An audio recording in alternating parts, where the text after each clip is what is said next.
Bismillahirrahmanirrahim. Assalamualaikum warahmatullahi wabarakatuh. Waalaikumsalam.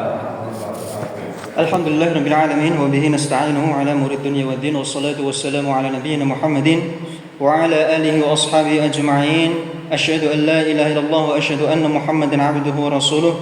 Qala Allah jalla fi 'ula ya ayyuhan nasu 'ubudu rabbakum alladzi khalaqakum wal ladzina min qablikum la'allakum tattaqun. Jemaah, bapak-bapak, ibu-ibu, saudara-saudari sekalian yang dimuliakan Allah Subhanahu wa taala.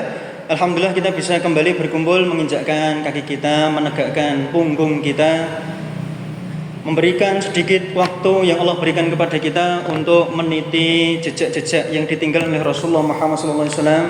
Tidak lain dan tidak bukan yang ditinggalkan oleh beliau adalah keilmuan. Maka sungguh beruntung orang yang senantiasa kehidupannya detik demi detik, jam demi jam berlalu, menghiasi waktu yang mereka miliki untuk mencari apa yang ditinggalkan, karena warisan Rasulullah Muhammad SAW tidak datang begitu saja, sebagaimana keilmuan beliau didatangkan oleh Allah Subhanahu wa taala melewati malaikat Jibril.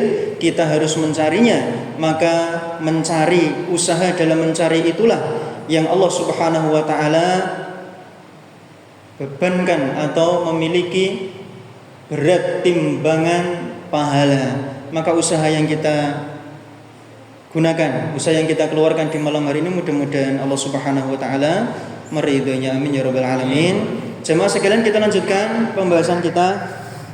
Hadis nomor 23, murajaah sebentar hadisnya. Mungkin ada yang terlupa dan lewat. Dari Abi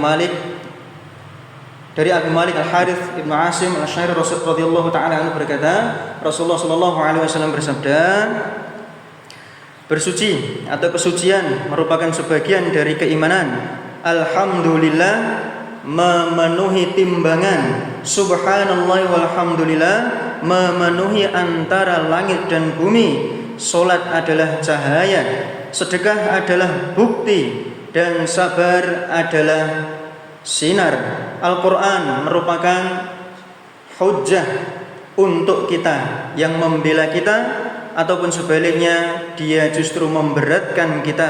Setiap manusia mendapati pagi harinya mereka menjual diri mereka. Di antara mereka ada yang menyelamatkan diri mereka, atau justru membinasakan diri mereka. Baik, di akhir hadis ini Rasulullah Muhammad SAW tentu dengan wahyu dari Allah Subhanahu wa taala, penutup hadis ini beliau mengatakan kullun nas, setiap manusia itu menjual dirinya. Perhatikan, setelah Allah Subhanahu wa taala, setelah Rasulullah SAW menjelaskan bahwa Al-Quran itu menjadi hujah pembela atau pemberat, Rasulullah mengikuti kalimat itu dengan mendefinisikan, menjelaskan jenis manusia. Kita perhatikan, Al-Quran diawali dengan surat Al-Fatihah. Isinya meminta petunjuk. Jangan menjadi orang yang maghdub, dan jangan pula menjadi yang dhalin. Lalu awal Al-Quran kita lihat surat setelah Al-Fatihah, surat apa? Al-Baqarah. Kita lihat. Ini nanti ada pelajaran luar biasa. Kita lihat Al-Quran di awalnya menjelaskan 3 jenis manusia. Jadi hubungannya, hadisnya ditutup dengan sebuah pembicaraan yang besar, yaitu menghubungkan antara Al-Quran lalu berhubungan dengan jenis manusia. Ternyata Al-Quran sendiri, kita pindah ke Al-Quran, bukan hadis lagi, pindah ke Al-Quran, ternyata isinya setelah Al-Fatihah secara umum diawali dengan surat yang membedakan di alam dunia ini 3 jenis golongan. Alif Lam Mim, dzalikal kitabul la raiba fihi hudal lil muttaqin. Jenis pertama adalah orang yang bertakwa. Jadi 3 jenis ini orang yang golongan yang selamat cuma 1. Yang 2-nya itu tersesat semua. Golongan yang pertama dan selamat adalah al-muttaqin. Allah sendiri menjelaskan siapa yang orang muttaqin itu, alladzina yu'minuna bil ghaibi wa yuqimunas shalah wa mimma razaqnahum yunfiqun. Dijelaskan panjang lebar. Lalu golongan kedua, kita langsung aja. Ini pembahasan secara umum. Golongan kedua Allah sebutkan, innalladzina kafaru sawa'un 'alaihim. Nah, berarti jenis kedua apa? Orang innalladzina kafaru, orang kafir. Nah, lanjutnya jenis yang ketiga, wa minan nasi may yaqulu amanna billahi wa bil yaumil akhir wa ma hum bimu'minin. Jenis yang ketiga, orang yang mengaku beriman. Wa minan nasi may yaqulu amanna. Jenis ketiga adalah orang yang mengaku kami beriman dengan Allah Subhanahu wa taala dan dengan hari akhir, hari kiamat. Wa ma hum bimu'minin. Sebenarnya mereka tidak beriman. Nah, ini orang jenis apa ini? Namanya orang apa ini? Ngaku beriman tapi sebenarnya enggak. Orang munafik. Allah membagi 3 jenis manusia di dunia menjadi 3 jenis ini. Orang bertakwa, orang kafir, orang munafik. Lihat, Allah tidak menyebut orang muslim, jemaah. Allah tidak menyebutnya sebagai orang muslim, tapi orang bertakwa. Ya, kalau yang lain kafir jelas.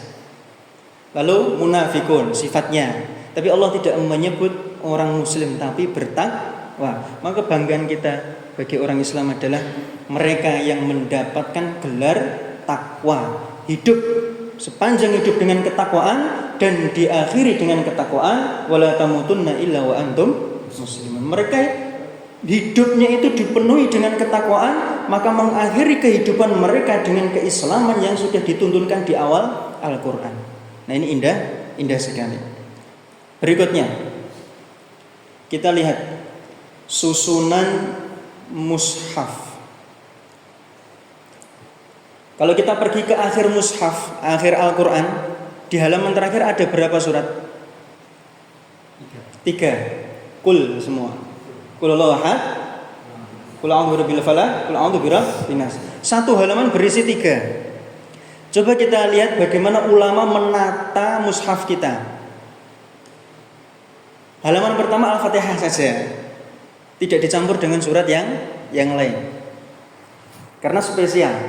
Makanya dinamakan Ummul Quran. Ummul Quran atau Fatihatul Kitab. Namanya banyak sekali Al-Fatihah itu. Ummul Quran itu namanya itu bahasa Indonesianya apa? Ibu, ibunya Al-Quran. Tapi kita tidak pernah mengartikan bahwa Al-Quran itu adalah sebagai anak, ya kan? Ya, tidak disebut sebagai anak. Maka ini pelajaran lain di luar pembahasan hadis, bahwa beberapa kata diungkapkan bukan secara hakiki, tapi hanya sebagai maknawi saja. Yaitu namanya ibu itu induk dari seluruh surat-surat di Al-Quran itu ya Al-Fatihah. Maksudnya gitu. Jadi kalau kita menggunakan sebuah kalimat yang niatnya bukan untuk makna hakiki, maka diperbolehkan. Contoh, bapak itu sudah menghidupi kamu semenjak kecil, tapi kenyataannya menghidupi siapa? Allah Subhanahu wa ta'ala. Maka ini diperbolehkan. Nanti anaknya, Pak, betul jenengan Pak Gusti Allah, malah tambah marah ya. Malah tambah marah. Maka kalimat seperti ini tidak mengeluarkan sesuatu, bukan termasuk kalimat kekufuran. Ini perlu di beberapa. Lalu kaidahnya seperti apa? Ulah. Nanti kita cari dulu. Mana yang terlewat, mana yang diperbolehkan dan mana yang tidak. Lihat Al-Fatihah Ummul Quran. Berikutnya kita lihat Allah memulai surat Al-Baqarah dengan 5 ayat. Yang 5 ayat itu mendefinisikan orang bertakwa. Al-Baqarah di awal itu cuma 5 ayatnya. Lalu seolah-olah ulama kita tidak ingin sifat-sifat orang bertakwa dan beriman itu dicampur dengan innalladzina kafaru. Jadi 5 itu Masya Allah. Jadi susunannya tidak seperti mushaf yang belakang. Kalau yang belakang itu satu halaman bisa 3 surat, atau ada yang 4 surat dan sebagainya. Tapi kalau ini tidak khusus. Maka mengkhususkan ulama kita betul-betul dalam memposisikan apa yang mulia dalam agama ini sesuai dengan tempatnya. Innal ladzina kafaru itu di halaman kedua surat Al-Baqarah. Jemaah yang dimuliakan Allah Subhanahu wa taala, maka kalau kita melihat penutup hadis ini dan kita melihat bandingannya di Al-Qur'an, maka kita akan melihat kecocokan yang ada di sana. Jemaah dimuliakan Allah Subhanahu wa taala,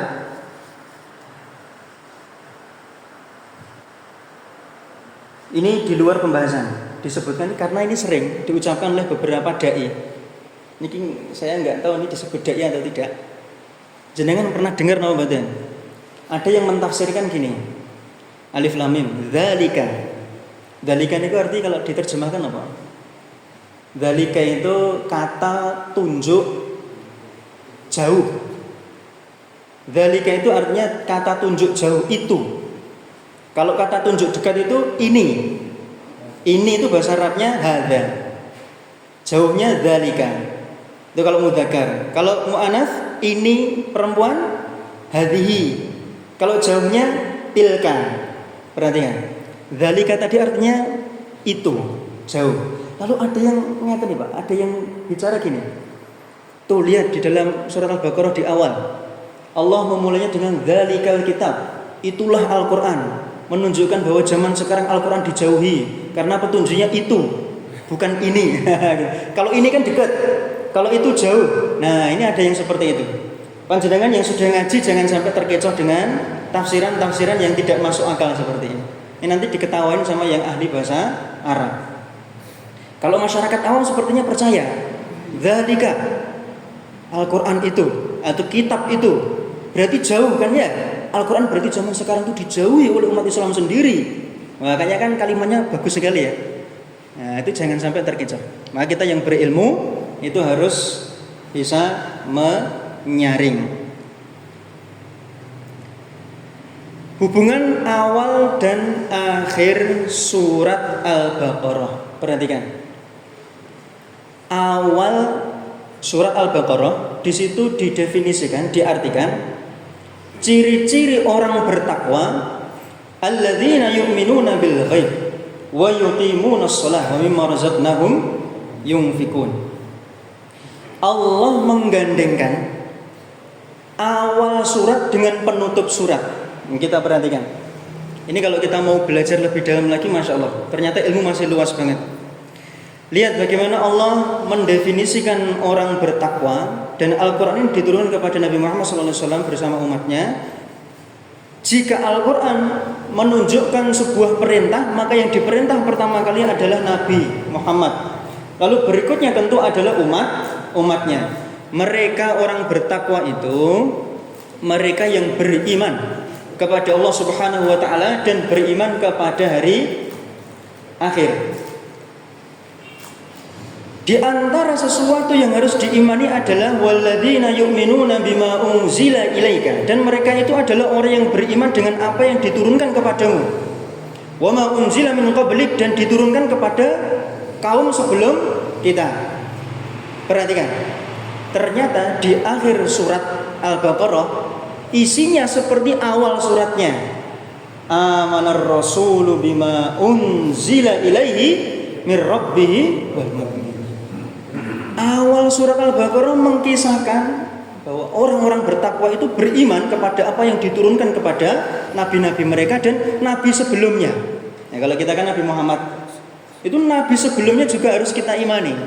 Maka kelebihan umat Islam itu mengimani seluruhnya dibandingkan umat-umat yang lain. Yahudi itu mentok nabinya cuma sampai siapa? Musa. Dia nggak percaya Isa karena Isa setelahnya. Jadi Yahudi itu cuma mentoknya sampai Musa. Lalu datang setelahnya Nabi Isa alaihissalam. Orang Yahudi nggak mau beriman sama Isa. Lalu orang Nasrani beriman kepada mentoknya cuma sampai siapa? Isa, tapi nggak mau beriman kepada Nabi Muhammad. Tapi umat Islam beriman kepada seluruhnya, nabi-nabi sebelumnya. Musa mendapatkan kedudukan tinggi di agama kita, Muslim. Nabi Isa, terlebih lagi nabi yang paling mulia. Maka kita mencakup seluruhnya dibandingkan agama yang lain, ahli kitab, yang mereka hanya berhenti terhadap satu nabi namun tidak beriman kepada nabi yang lainnya.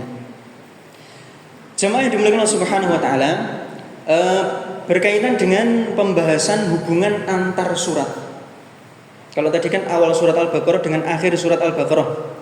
Nanti ada hubungannya akhir surat dengan awal surat berikutnya. Akhir surat dengan awal surat berikutnya.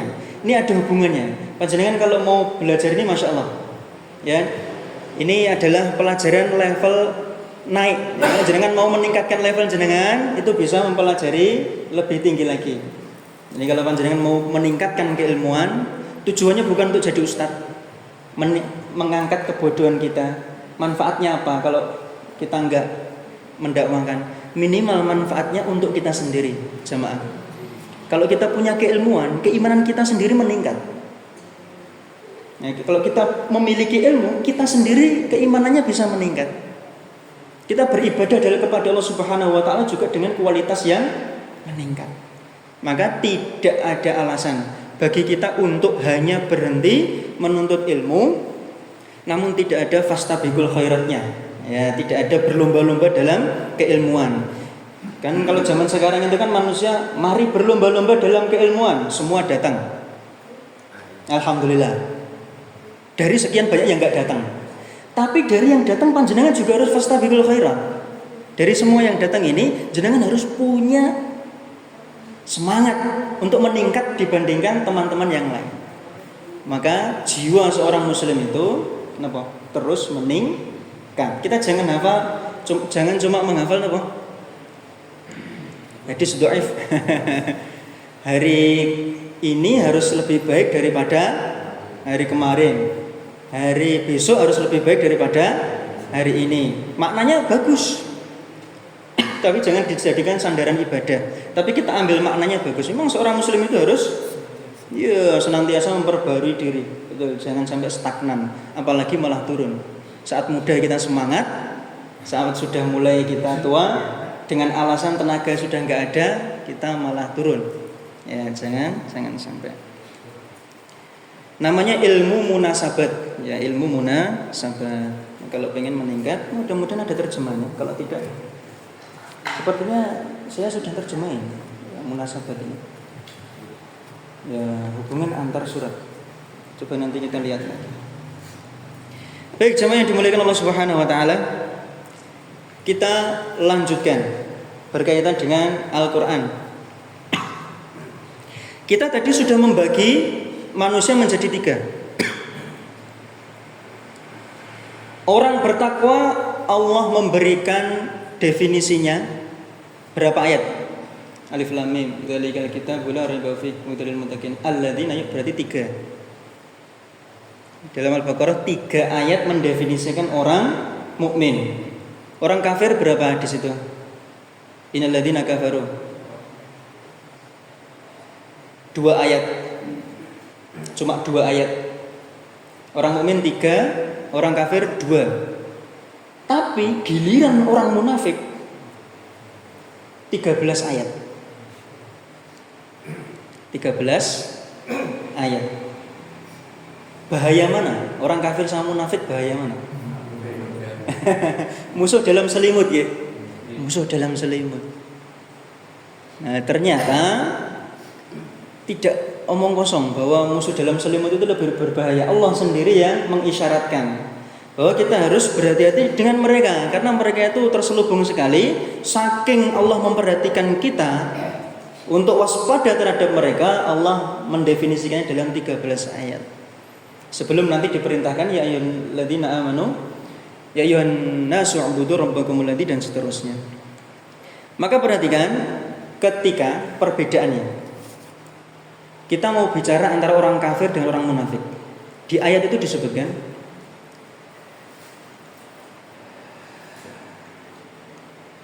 Innal ladzina kafaru sawa'un 'alaihim anzartahum am lam tunzirhum la yu'minun khatamallahu 'ala qulubihim. Allah itu mengunci, perhatikan kalimat mengunci.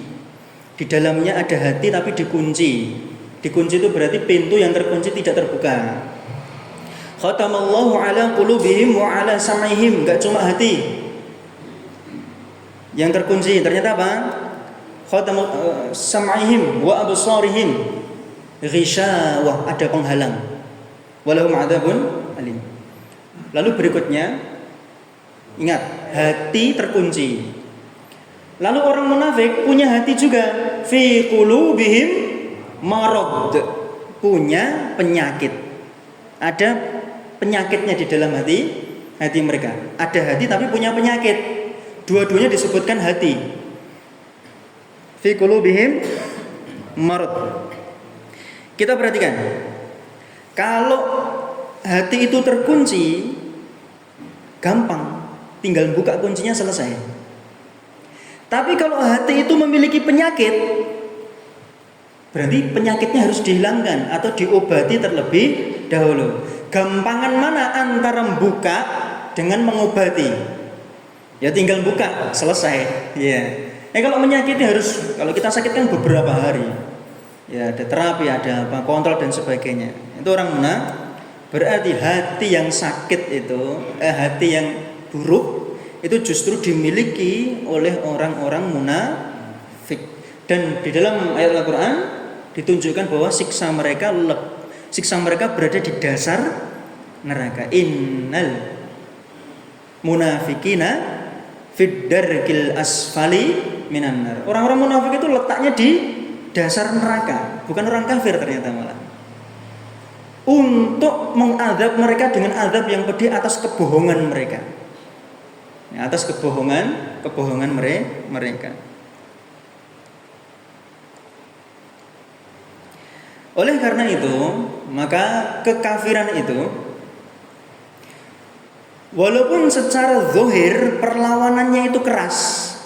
Jadi kalau ada zaman Nabi itu yang melawan Nabi Muhammad itu kan orang kafir. Orang munafik niku ya kalau sholat datang terlambat, pulang duluan. Terus kalau duduk majelis taklim ya pengennya pergi. Ya, tapi takut di stigma niku dicap. Ya. Mereka tetap hadir tapi ya itu, hatinya enggak hadir. Maka yang terlihat permusuhannya itu justru orang kafir. Tapi walaupun permusuhannya kuat, sekali hatinya dibuka, langsung balik. Yang awalnya bermusuhan, langsung menjadi kasih sayang. Ini bisa diambil dari kisahnya Umar. Umar pernah bawa pedang, bapak-bapak, ibu-ibu. Bawa pedang, lalu ditanya sama orang yang dilewatin sama dia, mau kemana wahai Umar? Di mana Muhammad? Bawa pedang. Karena dia telah menghina leluhur kami, memecah belah persatuan kami. Nabi Muhammad dianggap memperpecah belah persatuan dan menghina agama leluhurnya Umar bin Khattab. Lalu sama orang tadi dijawab, ini belum sampai ke Nabi Muhammad ini, belum nyampe, baru di tengah jalan. Ditanya, kenapa kamu repot-repot? Pulanglah, lihat apa yang terjadi kepada adikmu dan adik iparmu. Kepada adiknya, ternyata sudah masuk Islam duluan.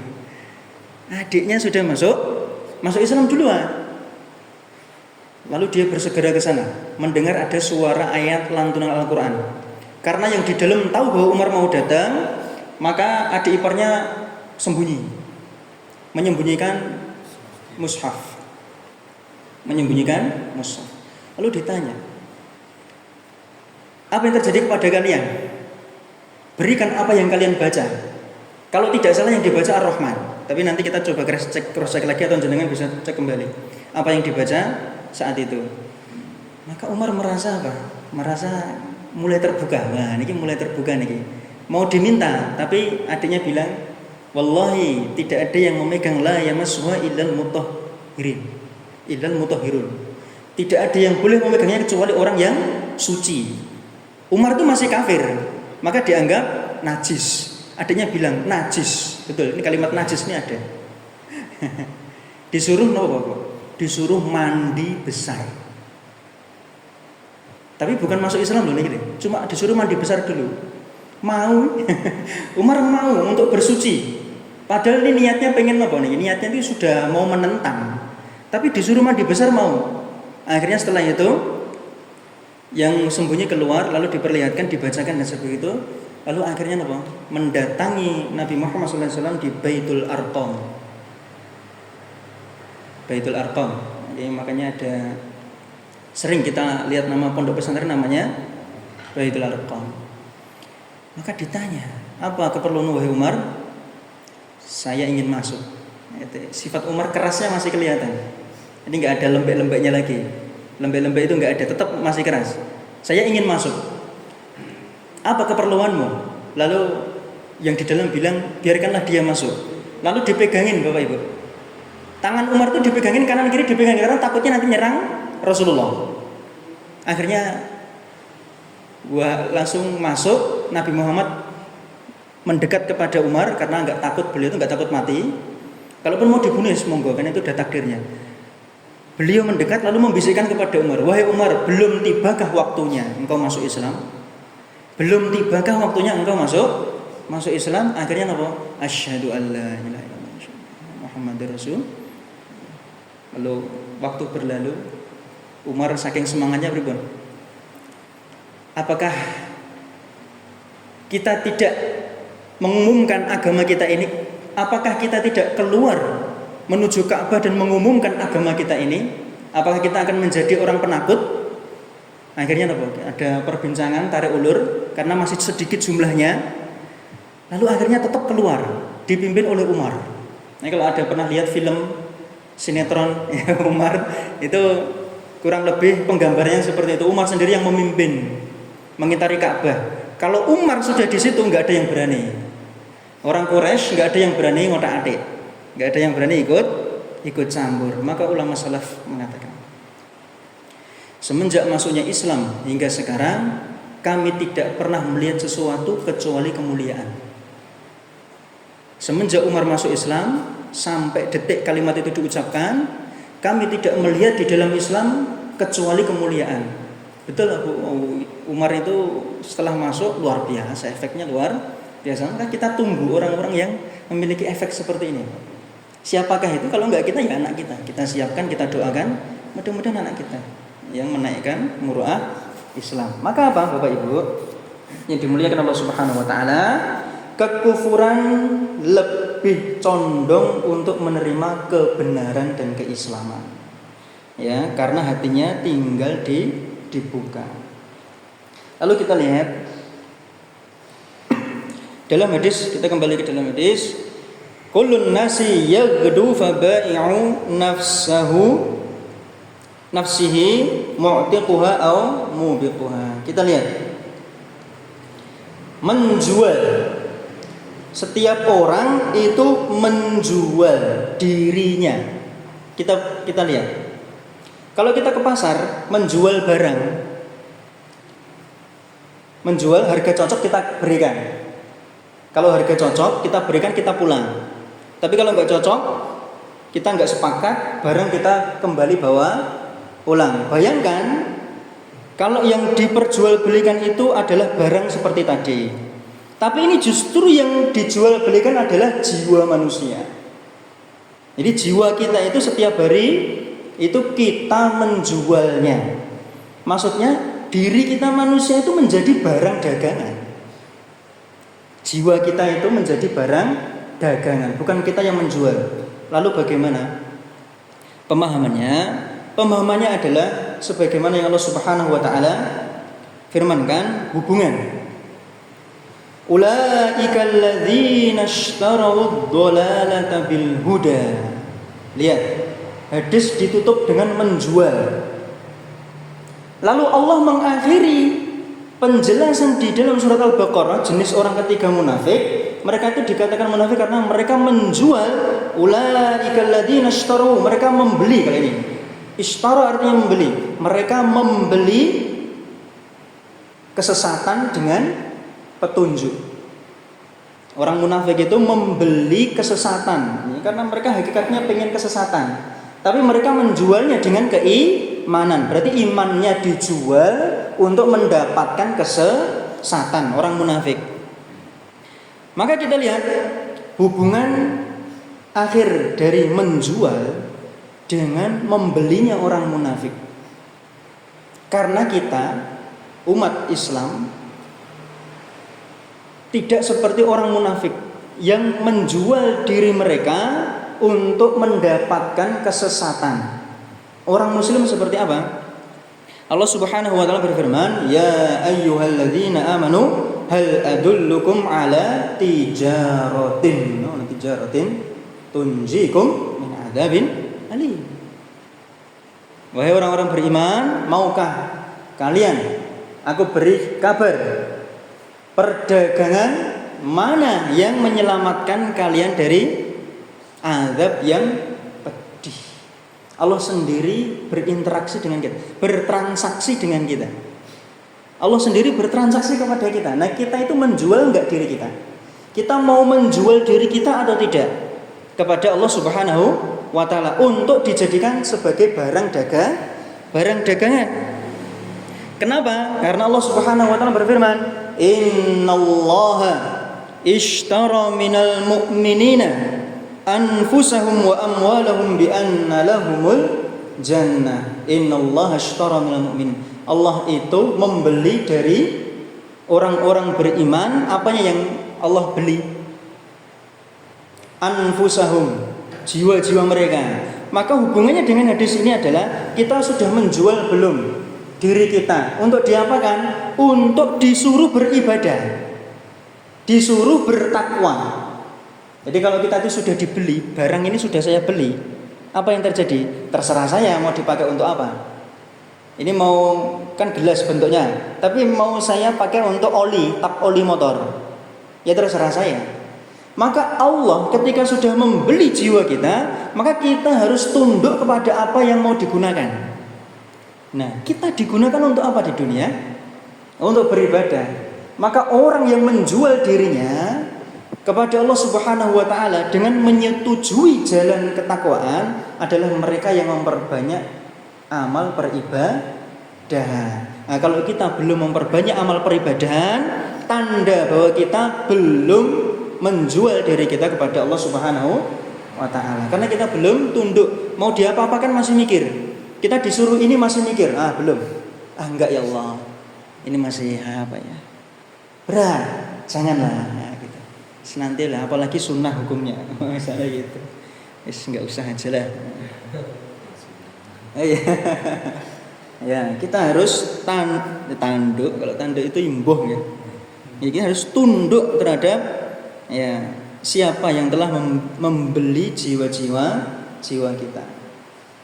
Jemaah yang dimuliakan Allah Subhanahu wa taala, maka Al-Qur'an di mana digunakan sebagai penutup, bahwa Al-Quran digunakan sebagai penutup hadis ini, yang datang setelahnya jiwa manusia yang dia jual, menunjukkan bahwa Al-Quran ini adalah sesuatu yang penting. Karena Al-Quran adalah petunjuk kehidupan. Maka kita harus meletakkan jiwa kita di atas apa yang diperintahkan, di atas petunjuk tadi. Dzalikal kitabul la raiba fihi huda. Huda itu apa? Petunjuk bagi orang-orang yang bertakwa. Berikutnya, tabiat manusia menyukai harta. Namanya jual beli, tabiat manusia itu menyukai harta. Entah itu berupa bentuk uang maupun berupa bentuk benda. Maka kenapa mengingkari hawa nafsu itu tinggi, mengingkari hawa nafsu terhadap harta itu ditunjukkan oleh apa dalam hadis ini? Harta itu kan secara tabiat naluri digunakan, dimiliki. Tapi ini justru kebalikannya. Di dalam hadis ini ditunjukkan dengan amalan apa? Masih ingat? Harta disedekahkan. Nah, berarti jamaah, manusia diciptakan dengan tabiat-tabiat alamiah, termasuk diantaranya adalah mencintai harta. Enggak ada ustaz atau enggak cinta harta itu kayaknya juga. Maksudnya cinta harta itu masih mau gitu. Yang tidak boleh itu sampai menggenggam, memasukkannya ke dalam hatinya. Di harta itu hanya sebatas di genggaman tangan. Jangan sampai dimasukkan ke dalam hati. Karena sesuatu yang sudah masuk ke dalam hati, ketika hilang darinya, maka yang ada sakit hati. Maka sakit hati lebih lama diobati daripada sakit badan. Jangan sampai masuk ke dalam hatinya. Maka seorang hamba yang menyelisihi hawa nafsu buatan asli dirinya itu mencintai harta dengan bersedekah, maka mereka itulah yang disebut sebagai orang yang jujur. Di mana kejujuran burhan itu adalah sebagai bukti. Kan kemarin sedekah itu dari asal kata sodako, yasduku, jujur. Maka mereka jujur terhadap keimanan mereka untuk menyelisihi perkara harta. Karena yang Allah berikan kepada kita itu tidak cuma harta. Itu menyelisihi tabiat syahwat harta itu dengan bersedekah. Berikutnya,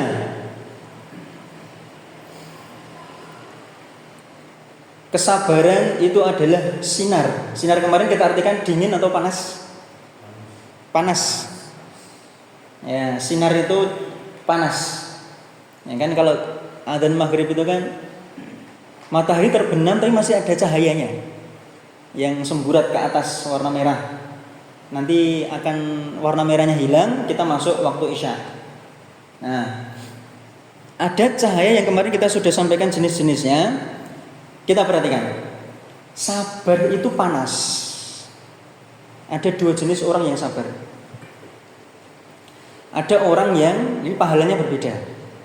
Karena besarnya pahala sesuai dengan tingkat kesulitan ibadah. Tapi ada jenis amalan yang sama dilakukan oleh dua orang yang berbeda dalam hal sabar. Yang pertama, sabarnya orang yang gampang marah dengan sabarnya orang penyabar. Ini kita semua masuk yang mana nih? Baca diri sendiri. Saya termasuk orang yang gampang marah dalam artian saya nggak sabar-sabar amat. Nah, pahalanya berbeda. Karena pahala itu mengikuti masyaqqah atau beratnya, kesulitan dari ibadah. Tapi ibadahnya padahal sama. Maka itulah hikmah di balik Allah melipat gandakan pahala. Karena satu ibadah bisa memiliki pahala yang berbeda-beda. Kita sholat maghrib bareng-bareng sama-sama 3 rakaat, tapi pahalanya berbeda-beda. Termasuk sabar. Berarti sabarnya orang pemarah lebih besar pahalanya daripada sabarnya orang penyabar. Nah, gitu. Wah, berarti enakan sabarnya pemarah berarti. Kalau dianggap pribon, pahalanya ya enakan yang pemarah. Tapi prakteknya nggak susah. Ya, prakteknya susah. Kalau nggak kuat, maka kita akan terjatuh kepada lubang atau kubangan marah berarti. Nah, padahal kalau sudah masuk marah, pasti ada rentetannya kemana-mana pasti. Entah itu silaturahimnya terpisah, entah itu ada kezaliman, pemukulan, pengambilan hak orang lain, itu pasti ada.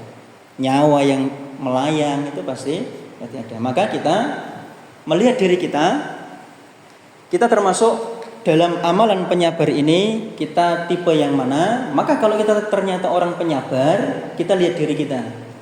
Kalau istri kita penyabar berarti kita kebalikannya. Ini kata orang psikologi. Kata orang psikologi kita itu pasangan, termasuk di antara makna pasangan adalah sifat pasangan kita kebalikan dari kita. Coba jenengan bayangkan kalau saya penyabar, oh iya betul istrinya kayaknya enggak terlalu penyabar. Lebih sering marah istrinya. Tapi kalau kita lihat istri saya penyabar banget, berarti saya yang pemarah. Nah, gitu kita lihat. Nah, kalau kita pemarah berarti apa? Berarti ada ladang besar kita untuk bersabar, melatih kesabaran. Nah, gitu. Jadi berikutnya jemaah yang dimuliakan Allah Subhanahu wa taala. Sabar di mana di dalamnya ada unsur keras dan susahnya, maka pahalanya itu besar. dikaitkan dengan sifat atau unsur panas, lalu di dalamnya ada sikap menahan. Jadi kalau menahan sama nyerang, kalau dalam perang itu enakan mana? Nyerang apa bertahan? Nyerang ya. Bertahan itu susah, karena dikepung kemana-mana. Bal-balan kemarin itu, kalau sudah di kotak penalti diserang dari mana-mana itu bingung, gitu kan. Enakan nyerang. Wah, nyerang itu kayaknya lebih enak gitu ya. Wah, lebih asik kita nyerang gitu. Maka sabar itu ada unsur menahannya, ada yang mau keluar. Berarti itu unsur beratnya di situ. Ada sesuatu yang mau keluar tapi ditahan. Ada yang mau keluar tapi ditahan. Oleh karena itu, Allah Subhanahu wa taala berfirman, "Innama yuwaffas shabiruna ajrahum bighairi hisab." Satu pahala selain puasa yang ada nas dalilnya langsung, pahalanya dilipat gandakan terserah Allah, yaitu apa? Sabar. Apa hubungannya? Waduh, datang setelahnya sebenarnya. Tapi waktu sudah habis, aku lanjutkan sedikit mawon ya. Hubungannya apa? Antara puasa dengan marah. Sama-sama panas. Puasa itu menahan dari yang pengen makan tapi ditahan. Dia ada sifat unsur panasnya di dalam puasa itu. Kalau kita lihat dalam dunia medis, puasa itu ada proses pembakaran yang luar biasa di dalam tubuh kita. Apalagi yang punya cadangan lemak banyak, pembakarannya luar biasa. Tubuh panas sampai demam, malah demam plus puasa. Maka kita lihat bukti lain, dalilnya apa? Riwayat lain Sahih Bukhari Muslim, Sahih Muslim, ada riwayat lain dalam hadis ini lafadznya ditambah dengan wasiyamu diaun. Jadi kalau tadi riwayat tadi itu wasobru diaun, riwayat Muslim yang lain disebutkan wasiyamu diaun. Berarti sabar dan puasa memiliki karakteristik yang sama. Gitu nggih jamaah nggih. Karena waktunya sudah habis, kita belum selesai dalam hadis ini. Ya, mudah-mudahan ada faedah lain yang nanti kita bisa ambil lagi dari hadis ini. Saya kembalikan kepada Mas Nino, Mas. Jazakumullah khairan kepada Ustaz Muhammad Nabi Maduri atas materi yang telah disampaikan. Demikian kajian kita pada sore hari ini. Mari kita tutup dengan bacaan hamdal dan doa kafaratul majelis. Alhamdulillahirabbil alamin.